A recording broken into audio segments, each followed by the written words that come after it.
দেশে মুক্তিযোদ্ধার সংখ্যা নিয়ে বিতর্কের অবসান হয়নি। 1994 সালের সরকারি তালিকায় মুক্তিযোদ্ধার সংখ্যা ছিল ৮৬,০০০। 2024 সালে এসে এই সংখ্যা দাঁড়ায় 2,08,000।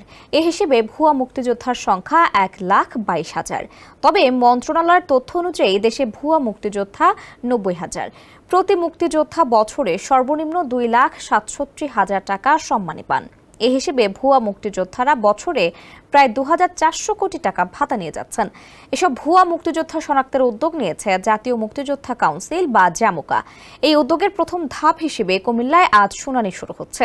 বিস্তারিত মোহাম্মদ শাহাবুদ্দিন মাহতাবের ডেস্ক রিপোর্টে।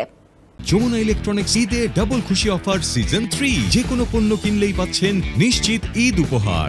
জাতীয় মুক্তিযোদ্ধা কাউন্সিলের তথ্য বলছে, এখন পর্যন্ত দেশে ভাতাপ্রাপ্ত মুক্তিযোদ্ধার সংখ্যা 2,08,050 জন। সরকারি চাকরিতে মুক্তিযোদ্ধা কোটায় নিয়োগপ্রাপ্তদের সংখ্যা 89,235 জন।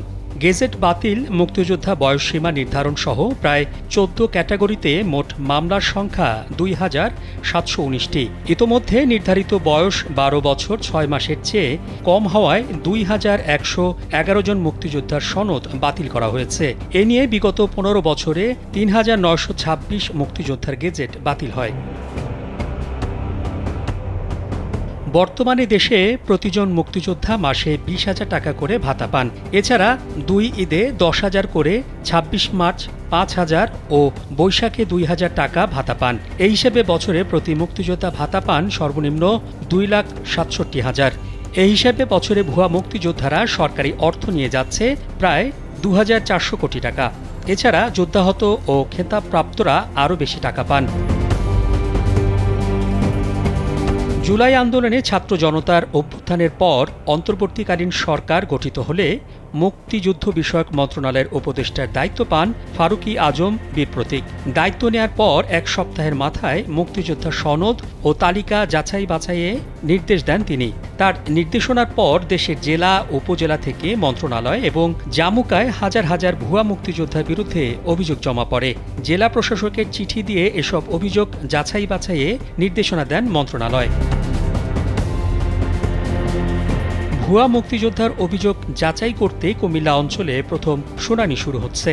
সোমবার প্রথম দফায় 31 জনের বিরুদ্ধে শুনানি অনুষ্ঠিত হবে। কুমিল্লা সার্কিট হাউসে সকাল 10টা থেকে এ শুনানি অনুষ্ঠিত হবে।